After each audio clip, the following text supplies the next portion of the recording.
A 21-year-old male presents after a small caliber gunshot wound to the left neck.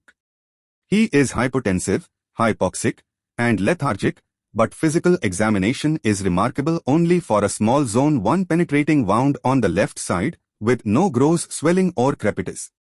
Oral intubation and rapid crystalloid infusion fail to improve his blood pressure or oxygen saturation. A portable chest radiograph is negative. While still in the emergency department, his systolic blood pressure drops to the 30 seconds and is fluid unresponsive. What is the most appropriate next step in management? A. Computed tomography scan of the neck and chest. B. Dopamine infusion at 20 microgram kg per minute. C. Emergent blood transfusion. D. Emergent surgical consultation for neck exploration. E. Resuscitative thoracotomy.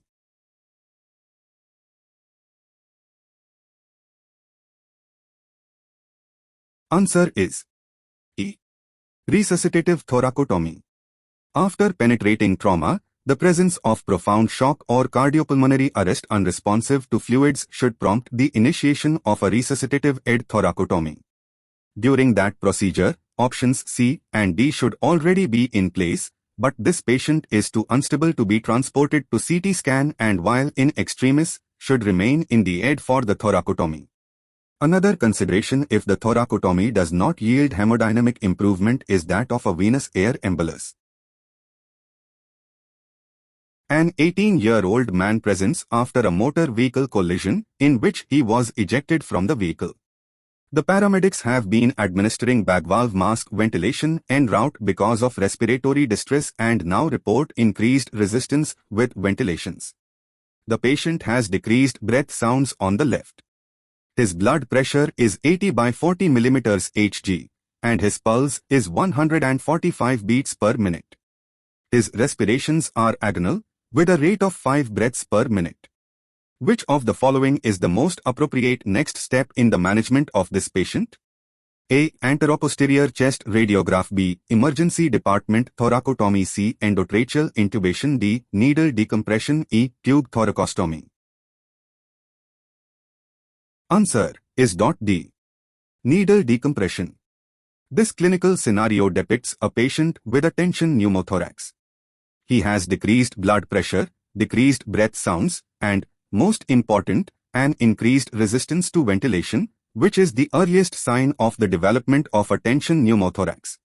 Immediate decompression with a large bore needle is the correct initial management in this condition. Which of the following is the most sensitive electrocardiogram manifestation of myocardial contusion? A. Biphasic T wave. B. Left bundle branch block. C. Right bundle branch block. D. Sinus tachycardia. E. Transient ST segment elevation.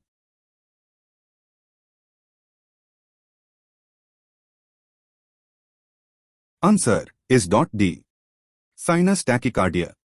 Sinus tachycardia is present in approximately 70% of patients with documented myocardial contusion and is the most sensitive sign for this condition.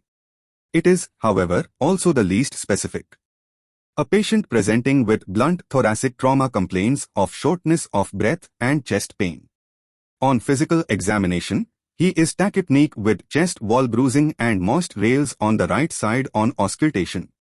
Which of the following is the least likely finding?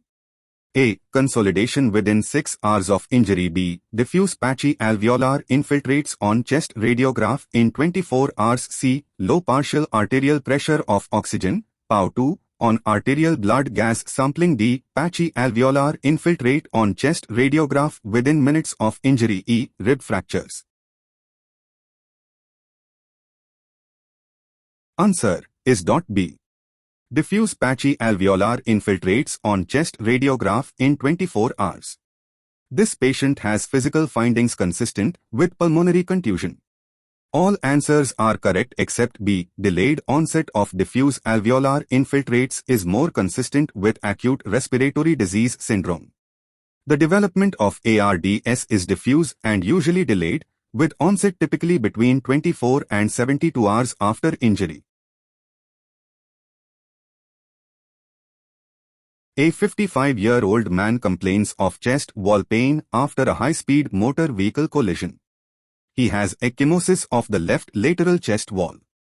You notice that there is outward movement of the left lateral chest wall on expiration. Which of the following statements regarding this patient's problem is not true? A. Chest radiograph likely demonstrates parenchymal contusions. B. Intubation splints the chest wall internally. C. Multiple rib fractures are likely. D. Positioning of patient with injured side down improves symptoms. E. The cornerstone of treatment is pulmonary physiotherapy. Answer is D. Positioning of patient with injured side down improves symptoms. This patient has a flail chest. Out of hospital or emergency department, stabilization of the flail segment by positioning the person with the injured side down or placing a sandbag on the affected segments has been abandoned. Endotracheal intubation and positive pressure ventilation will internally splint the chest wall, making the flail segment difficult to detect on physical examination. The cornerstones of therapy include pulmonary physiotherapy, effective analgesia, selective use of endotracheal intubation and mechanical ventilation, and close observation for respiratory compromise.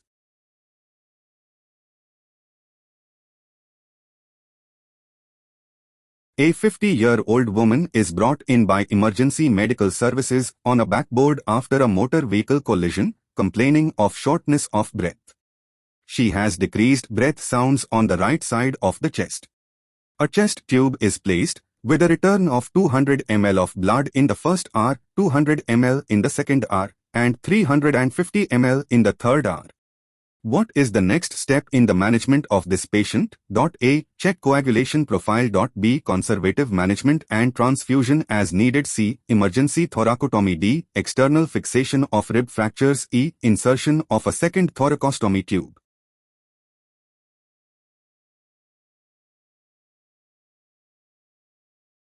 Answer is C.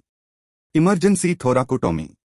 Immediate drainage of more than 1,500 ml of blood from the pleural cavity is usually considered an indication for urgent thoracotomy. Perhaps even more predictive of the need for thoracotomy is a continued output of at least 200 ml HR for 3 hours.